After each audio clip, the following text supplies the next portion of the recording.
Cindy dipermalukan di depan guru-guru dan murid-murid lain. Ia dibentak dan disuruh keluar dari sekolah. Aku duduk di bangku paling belakang.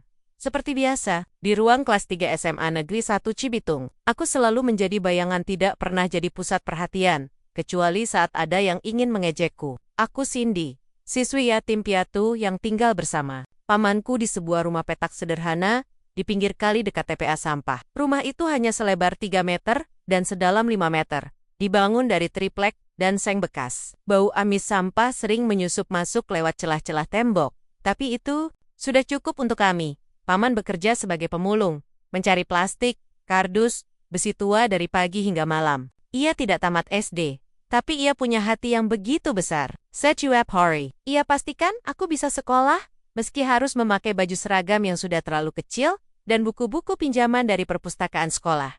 Meski hidup serba kekurangan, nilai-nilai akademiku selalu yang tertinggi di kelas. Aku suka fisika dan matematika, karena bagiku, soal-soal itu seperti teka-teki yang menantang untuk dipecahkan. Tapi sayang, kecerdasanku tak pernah cukup untuk membuat mereka menerimaku ratu. Si putri raja toko elektronik selalu memandangku dengan tatapan sinis. Ia duduk di barisan depan, dengan tas branded, sepatu baru tiap bulan, dan rambut yang selalu wangi parfum mahal. Teman-temannya, mereka semua anak orang kaya anak, pengusaha, dokter, pejabat daerah. Aku sendiri, seperti alien di antara mereka. Kamu ngapain di sini, Cindy? Sekolahmu kan di sekolah murahan. Ejek ratu ketika aku sedang membaca buku di perpustakaan sekolah. Suaranya keras, cukup untuk membuat beberapa orang menoleh. Aku menarik napas panjang, berusaha tenang. Aku juga punya hak belajar di sini, Ratu. Dia tertawa kecil. Hak? Apa kamu pikir uang sekolahmu ajaib? Kamu cuma mengambil tempat yang seharusnya buat orang yang pantas. Aku tahu. Kalau aku melawan, dia hanya akan semakin senang. Tapi, sakit rasanya. Sakit seperti jarum yang menusuk hati pelen-pelen.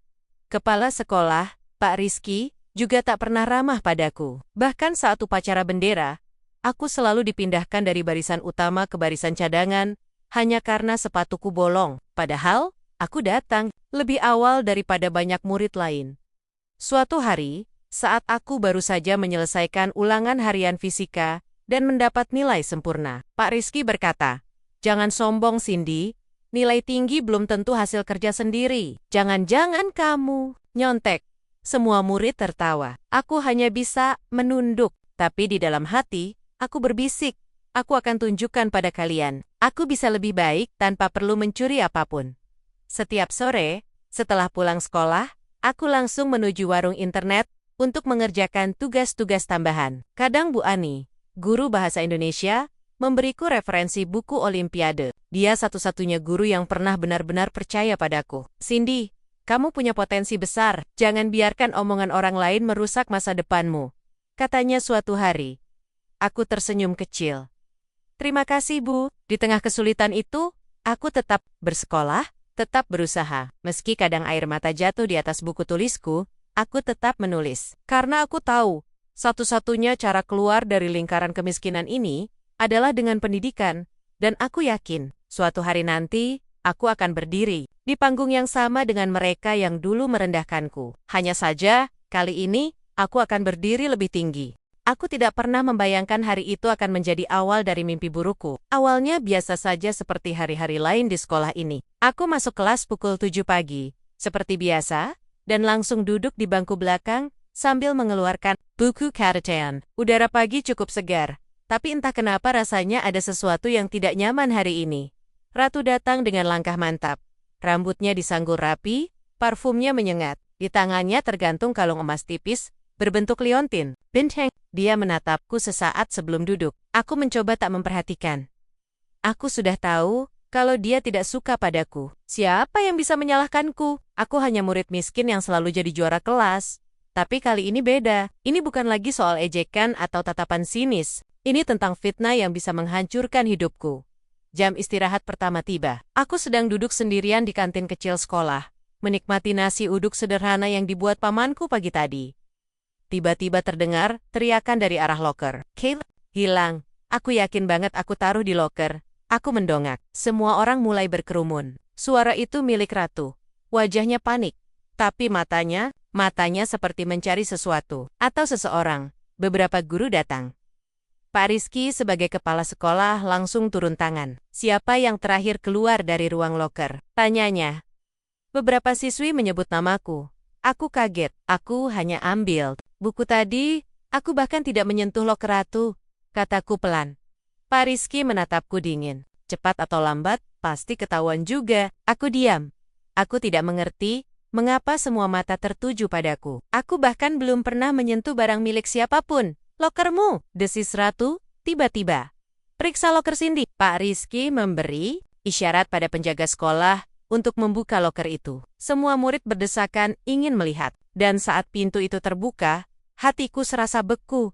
Di dalamnya, tergeletak kalung emas itu. Liontin bintang yang sama yang tadi pagi masih di leher ratu. Apa-apaan ini? Aku tidak menyentuh itu. Aku hampir saja maju, tapi tangan Bu Ani menahanku. Cindy, tenang dulu, bisiknya. Tapi suasana sudah ricuh. Murid-murid berbisik-bisik. Ada yang menertawakan Ada Yang. Pura. Aku merasa seperti terseret ke jurang tanpa dasar. Pak Rizky melangkah maju. Matanya tajam. Cindy, kamu telah mencuri barang milik temanmu. Ini aib besar bagi sekolah kita. Aku tidak mencuri. Ini jebakan. Aku berusaha menjelaskan. Tidak usah bohong. Kamu pikir kami bodoh, bentak ratu. Aku menatapnya. Hatiku hancur. Aku tidak pernah menyakitinya. Tapi, ia rela menjatuhkanku hanya karena iri. Pak Rizky menatapku dengan ekspresi jijik. Kamu keluar dari kelas ini sekarang. Kamu tidak pantas berada di sekolah ini. Aku dipermalukan di depan seluruh murid. Aku didorong-dorong oleh satpam. Aku menangis. Tapi air mata itu tidak membuat mereka berhenti. Saat sampai di gerbang sekolah, aku melihat Adit. Ia berlari ke arahku. Cindy, tunggu. Aku tidak menoleh. Aku hanya berjalan pulang, tanpa tas, tanpa harapan. Aku pulang tanpa tas, tanpa buku, tanpa harapan. Langkah kaki terasa berat. Seperti membawa beban ribuan kilogram. Aku menunduk sepanjang jalan. Berusaha menyembunyikan air mata yang tak henti mengalir. Bau sampah di sepanjang gang sempit tempat kami tinggal biasanya membuatku merasa pulang ke rumah. Tapi, bau itu hanya mengingatkanku pada betapa rendahnya nilai diriku di mata mereka. Paman sedang menyortir plastik di depan rumah. Saat aku tiba, ia langsung melihat wajahku yang basah oleh air mata. Cindy, ada apa? Tanyanya cemas. Aku tidak bisa menjawab. Aku hanya memeluknya erat. Seakan-akan dia adalah satu-satunya hal nyata yang masih tersisa untukku. Setelah beberapa saat, aku mulai menceritakan semuanya. Tentang fitnah ratu, tentang kalung emas yang ditemukan di lokernya, tentang bagaimana Pak Rizky begitu mudah percaya padaku sebagai pencuri hanya karena aku miskin.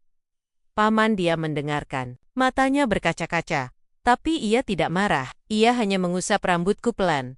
Jangan menyerah, nak. Tuhan tahu siapa kamu. Dunia boleh saja menghancurkanmu. Tapi selama kamu masih percaya, kamu punya kesempatan untuk bangkit. Aku ingin percaya, tapi rasanya semua sudah terlalu sakit. Aku tidak pernah mencuri. Aku bahkan tidak pernah menyentuh barang milik orang lain tanpa izin. Aku diasingkan dari sekolahku sendiri, tempat yang selama ini menjadi satu-satunya jalan keluar dari kemiskinan. Malam itu, aku tidak bisa tidur. Aku duduk di sudut kamar kecil kami, memandangi lenggit-lenggit yang retak-retak. Aku berpikir, apakah hidupku akan selalu seperti ini? Apakah aku lahir untuk dihina, diremehkan, dan dipermalukan? Aku merogoh saku seragamku. Di dalamnya masih tersimpan secarik kertas dari Bu Ani. Brosur penerimaan siswa baru di sebuah sekolah asrama unggulan di Jakarta. Sekolah itu tidak peduli dari mana kamu berasal, yang penting adalah prestasi dan komitmen. Ayo daftar, kata Bu Ani suatu kali ketika memberiku brosur itu. Kamu layak mendapat kesempatan yang lebih baik. Tapi bagaimana caraku mendaftar jika aku bahkan tidak punya ijazah lulusan SMA? Aku menangis lagi. Sampai akhirnya, pintu kamar diketuk pelan. Masuk, bisikku. Itu Adit. Dia datang entah bagaimana bisa menemukan rumahku. Wajahnya lelah, tapi matanya penuh semangat. Cindy, kamu tidak bersalah ya? Aku mengangguk pelan. Adit duduk di sebelahku. Aku sudah bicara sama Bu Ani. Dia bilang kamu masih punya kesempatan. Ada sekolah asrama di Jakarta yang menerima siswa berdasarkan rekomendasi guru. Plus, tes masuk. Kamu bisa coba. Aku menatapnya. Bagaimana kalau mereka juga tidak percaya padaku? Karena kamu bukan anak orang kaya? Adit tersenyum kecil. Di sana, mereka tidak peduli. Yang penting adalah otakmu. Aku diam. Masih ragu. Adit menepuk bahuku. Kamu hebat, Cindy. Jangan biarkan mereka mengubah pikiranmu tentang dirimu sendiri. Aku menatap brosur itu lagi. Angka-angka pendaftaran dan persyaratan tertulis jelas. Hanya butuh surat rekomendasi dari guru, fotokopi rapor, dan hasil tes bakat skolastik. Aku tidak punya banyak waktu, tapi mungkin inilah kesempatanku. Esok pagi, aku pergi ke rumah Bu Ani. Ia menyambutku dengan pelukan hangat. Kamu pasti kuat, Cindy, katanya sambil menyerahkan surat rekomendasi itu. Aku percaya padamu. Aku membacanya. Isinya membuatku menangis lagi, tapi kali ini Tanjizan haru. Cindy adalah salah satu murid paling cerdas dan gigih yang pernah saya ajar. Meski dibayangi kemiskinan dan prasangka buruk, ia tetap berjuang. Saya yakin ia punya masa depan yang cerah. Aku tersenyum. Untuk pertama kalinya setelah sekian lama, dan aku mulai mengetik formulir pendaftaran online. Jakarta, kota yang selama ini hanya aku lihat dari layar kaca atau buku pelajaran. Kota besar penuh gedung pencakar langit, kemacetan, dan kesempatan. Dan hari ini, aku berdiri di sana di depan gerbang sebuah sekolah asrama bergengsi, dengan tas punggung usang di punggung dan hati yang masih menyimpan luka. Aku diterima. Setelah melewati tes masuk dan wawancara online, akhirnya surat kelulusan itu datang. Aku tidak percaya saat membacanya. Selamat, Anda dinyatakan lulus sebagai peserta didik baru di Sekolah Menengah Asrama Nasional SMA NAS, Jakarta. Dan lebih mengejutkannya lagi, aku mendapat beasiswa penuh karena prestasiku. Beasiswa untuk biaya pendidikan, makan, tempat tinggal, bahkan baju seragam. Ini seperti mimpi yang terlalu indah untuk jadi nyata. Paman menangis saat melihat surat itu. Ia memelukku erat-erat. Bangga sama kamu, nak. Kamu berhasil. Aku mencium keningnya. Terima kasih sudah selalu ada untukku. Perjalanan ke Jakarta, bukan. Halmada, kami harus menjual beberapa barang bekas, termasuk radio tua peninggalan Mama, untuk biaya transportasi. Tapi, aku tahu, ini semua demi masa depan. Saat sampai di SMA NAS, suasana langsung terasa berbeda. Bangunan megah Lapanggen Louis, perpustakaan lengkap, laboratorium canggih, semua siswa tampak tenang, fokus, dan hormat satu sama lain. Di sini, tidak ada ejekan tentang pakaian atau bau badan. Di sini, kita dihargai karena apa yang kita bisa, bukan dari mana kita berasal. Pertama kali masuk asrama, aku bertemu dengan teman-temanku. Ada Vira dari Aceh, Rizky dari Papua, Dinda dari Sulawesi. Mereka ramah, sopan, dan tidak pernah bertanya soal latar belakangku. Kamu dari mana? Tanya Vira suatu malam saat kami sedang bersantai di ruang asrama. Aku dari Bekasi, jawabku. MBA? Guru bilang kamu juara Olimpiade Matematika tingkat provinsi. Keren banget. Aku tersenyum tipis. Untuk pertama kalinya, orang memujuku bukan karena uang atau kedudukan, tapi karena prestasiku. Pelatihan intensif pun dimulai. Setiap pagi hingga sore, kami dibimbing oleh guru-guru hebat. Aku merasa hidupku seperti kembali memiliki arah. Aku mulai menemukan kembali semangat belajarku. Suatu hari, kepala sekolah SMA NAS mengumpulkan kami di aula. Anak-anak, tahun ini kita akan mengirimkan delegasi untuk Olimpiade Fisika Nasional. Siapa yang tertarik? Aku ragu, aku tahu fisika adalah passionku, tapi apakah aku pantas? Vira mendorong punggungku. Kamu pasti bisa, Sin. Aku maju. Nama Cindy tercatat sebagai salah satu kandidat. Sejak hari itu, aku dipilih untuk program pelatihan khusus. Aku diajar oleh mantan juara internasional. Soal-soal sulit yang dulu hanya bisa aku impikan, kini menjadi latihanku setiap hari. Aku tidak pernah menyerah. Aku bangun pagi-pagi, tidur larut malam. Aku menorehkan ribuan rumus di buku catatanku. Aku ingin membuktikan sesuatu bukan pada mereka, tapi pada diriku sendiri, bahwa aku bukan pencuri, bahwa aku bukan sampah, bahwa aku layak ada di sini. Dan bahwa dari ketiadaan, aku bisa menjadi siapa saja. Aku tidak pernah menyangka akan sampai di sini, di panggung besar itu. Dengan bendera Indonesia berkibar tinggi, dan sorak-sorai dari seluruh peserta Olimpiade yang memenuhi aula megah, pengumuman pemenang sudah dimulai. Juara ketiga, Darisman, 2 Bandung. Tepuk tangan riuh menggema. Juara kedua, dari SMA Taruna Nusantara, Aku menahan napas. Tinggal satu nama lagi, dan juara pertama. Dari Sekolah Menengah Asrama Nasional, Jakarta. Atas nama Cindy. Wajahku kosong sejenak. Aku tidak percaya. Suara Bu Ani dari barisan penonton membuatku tersadar. Cindy, maju. Aku melangkah maju. Kaki seperti tidak menyentuh lantai. Sorak-sorai terdengar semakin keras saat aku menerima medali emas itu. Kamera berkilauan dari segala arah. Rui, tepuk tangan membungkusku seperti ombak yang tak pernah surut. Aku menatap medali itu. Emas bersinar di bawah sorotan lampu. Aku ingin menangis. Aku ingin berteriak. Aku ingin pulang dan memeluk pamanku erat-erat. Ini bukan hanya tentang kemenangan. Ini tentang pembuktian bahwa dari kemiskinan, dari fitnah, dari penghinaan, aku bisa menjadi siapapun yang aku mau. Setelah acara selesai, banyak wartawan mendekatiku. Bagaimana perasaan Anda sebagai juara termuda tahun ini? Apa rahasia kesuksesan Anda? Tapi yang lebih penting, dari mana asal Anda? Kami lihat di data. Anda berasal dari Bekasi. Aku tersenyum kecil. Saya anak pemulung, tinggal di rumah petak di pinggir kali. Tapi saya percaya, pendidikan adalah jalan keluar. Artikel tentangku mulai tersebar. Judul-judul utamanya, Cindy, juara fisika nasional dari rumah bekas triplek anak pemulung raih medali emas Olimpiade. Inspirasi milenial miskin, dulu difitnah mencuri. Kini Cindy harumkan nama Indonesia. Aku membaca komentar-komentar di media sosial. Ada yang terharu, ada yang bangga. Ada juga yang iri dan mencoba meragukan. Apa iya, dia benar-benar juara? Jangan-jangan dibantu banyak orang. Aku tidak peduli, aku sudah lelah membela diri. Prestasi ini adalah jawaban terbaik yang bisa kuberi. Beberapa hari setelah itu, HP-ku berdering, nomor tidak dikenal. Aku ragu-ragu mengangkat. Halo, Cindy? Suara di ujung sambungan terdengar serak.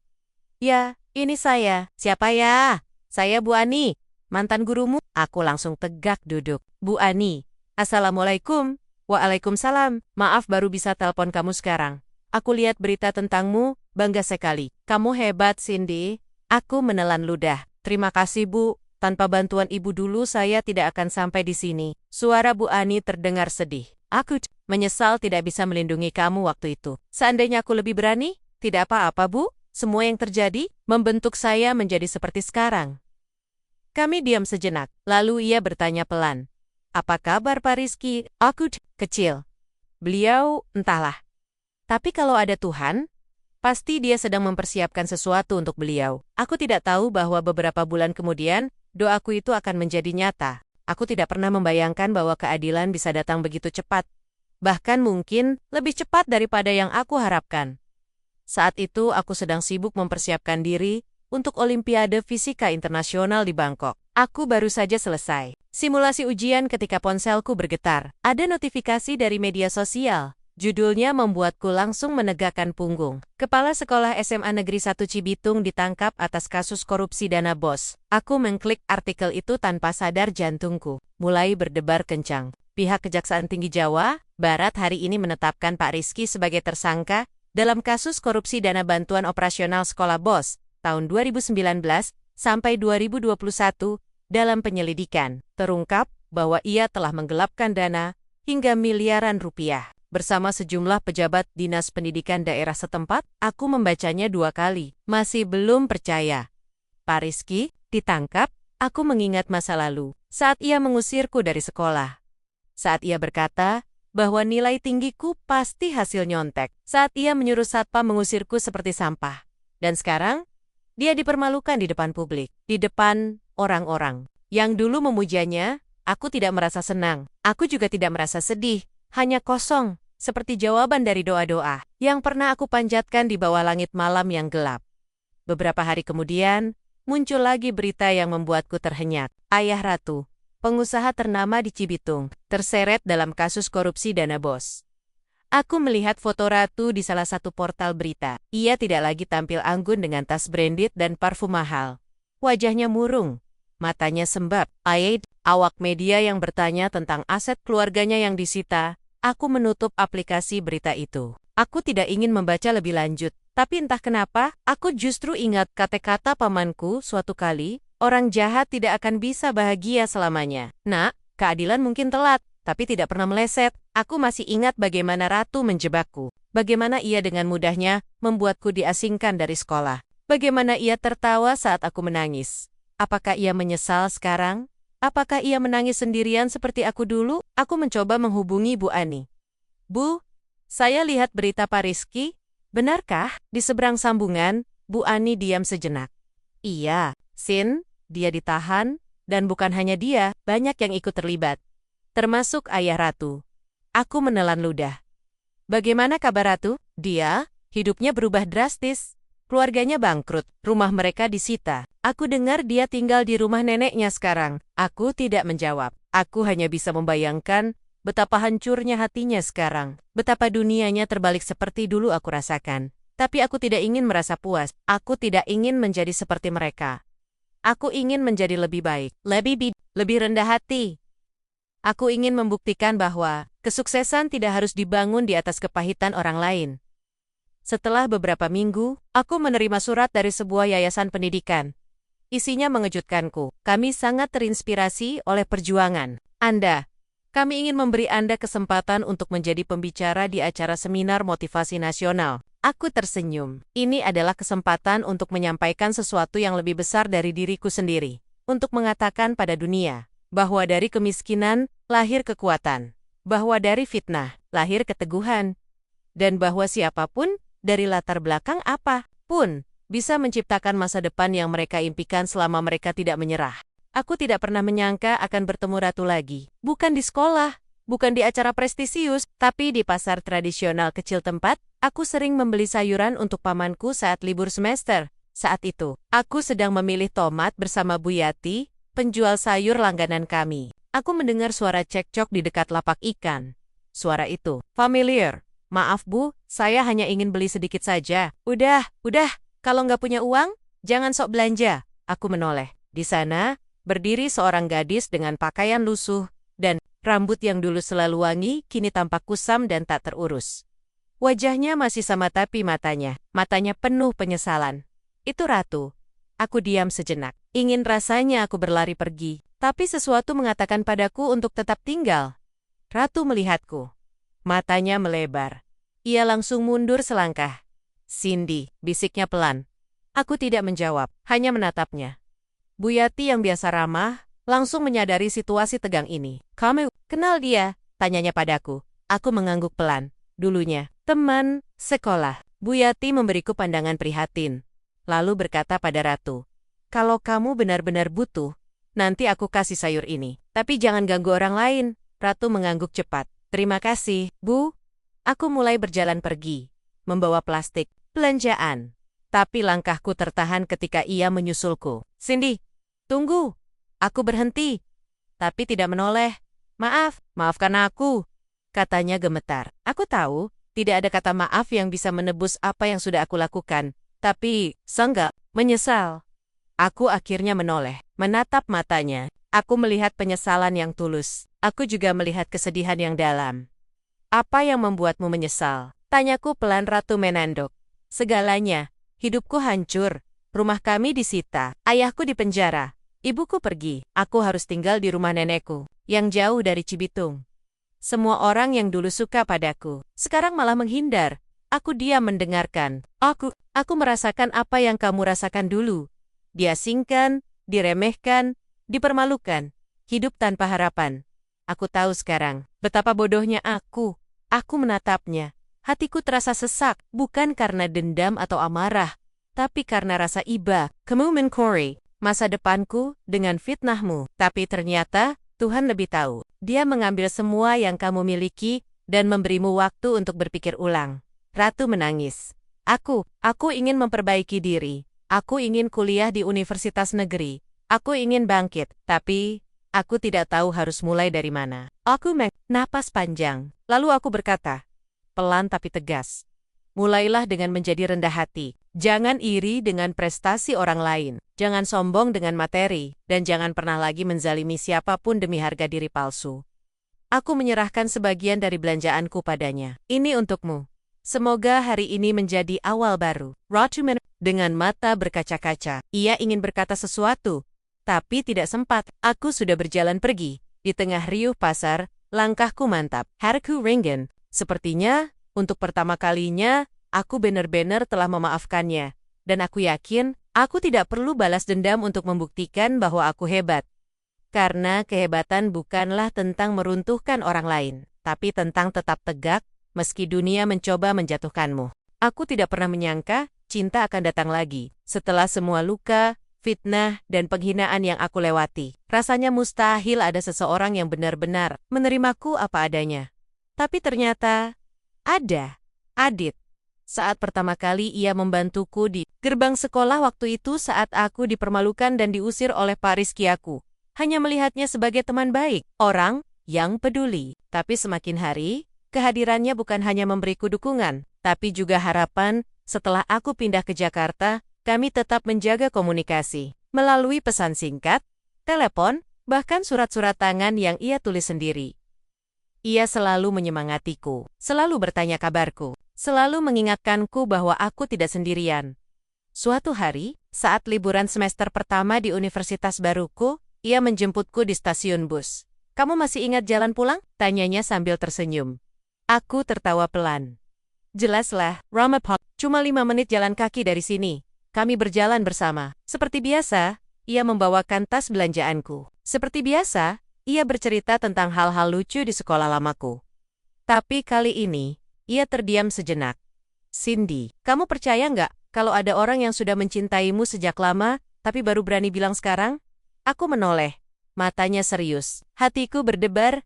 Aku suka kamu? Sejak lama. Mungkin sejak pertama kali lihat kamu di kelas, kamu beda. Kamu punya semangat yang jarang ditemukan. Dan meski dunia memperlakukanmu buruk, kamu tetap tegak. Aku diam. Aku ingin berkata sesuatu. Tapi suaraku hilang. Aku tidak pernah membayangkan. Ada orang sepertinya yang bisa mencintai orang sepertiku. Aku menunduk. Aku takut. Takut disakiti lagi. Takut diabaikan. Takut kalau aku jatuh, tidak ada yang menangkapku. Adit tersenyum lembut. Aku janji, aku akan selalu ada di sana untuk menangkapmu. Bahkan kalau kamu tidak jatuh, aku akan tetap di sampingmu. Aku menangis. Untuk pertama kalinya, tangisan itu bukan karena sakit hati, tapi karena bahagia. Kami mulai menjalani hubungan dengan sederhana. Ia kuliah di teknik informatika di ITB, sedangkan aku di fisika tribu. Kami tidak selalu bertemu, tapi setiap hari, ia pasti mengirimiku pesan. "Semangat ya, jangan lupa makan. Aku bangga sama kamu. Kalau kamu lelah, istirahat dulu. Aku di sini." Ada kalanya, aku merasa tidak pantas dicintai oleh orang sebaik dia. Tapi ia selalu mengingatkanku, "Kamu layak dicintai, layak bahagia, layak mendapat semua yang baik." Beberapa tahun kemudian, tepat setelah kami lulus dari universitas, Adit datang ke rumahku. Ia membawa satu kotak kecil. Hatiku berdebar. "Cindy, maukah kamu menikahiku?" Aku tidak bisa menjawab. Hanya air mata yang keluar. Aku mengangguk, pelan tapi pasti, dan akhirnya, aku menemukan tempat di mana aku bisa menjadi diriku sendiri. Di mana aku tidak perlu membuktikan apapun lagi. Di mana aku bisa hidup tanpa rasa takut. Di pelukan cinta yang tulus. Aku tidak pernah membayangkan hari itu akan datang. Hari di mana aku harus melepas orang yang paling berjasa dalam hidupku, paman saat itu. Aku sedang menghadiri seminar fisika di Bandung bersama Adit. HP-ku bergetar terus-menerus. Nomor Rama. Sakit muncul beberapa kali. Aku mencoba menghubungi balik. Tapi sinyal buruk di tengah hujan deras membuatku gagal. Saat akhirnya sampai di rumah sakit keesokan paginya, wajah Ibu Yati tetangga dekat kami langsung menunjukkan jawaban yang tidak ingin aku dengar. "Cindy, pamannya sudah tiada." Aku die. Seperti disambar petir. Aku melangkah masuk ke ruang jenazah. Di sana, ia terbaring tenang. Wajahnya damai. Tangannya masih memegang foto lulusanku dari UI, yang selalu ia simpan di dompet usangnya. Aku mendekat, menyentuh keningnya. Dingin, dan, untuk pertama kalinya, setelah sekian lama, aku menangis tanpa malu. Paman adalah sosok yang menjagaku ketika dunia ini mencoba meremehkanku. Ia memberiku tempat tinggal meski hanya rumah triplek sempit. Memberiku makan, meski hanya nasi uduk dan telur rebus. Dan yang paling penting, ia memberiku keyakinan bahwa aku bisa menjadi siapapun yang aku mau. Tanpa pendidikan formal, tanpa gelar. Tapi ia percaya padaku, lebih dari siapapun. Di pemakaman, banyak orang yang hadir, tetangga, teman-teman lamaku, bahkan Bu Ani. Ratu juga datang.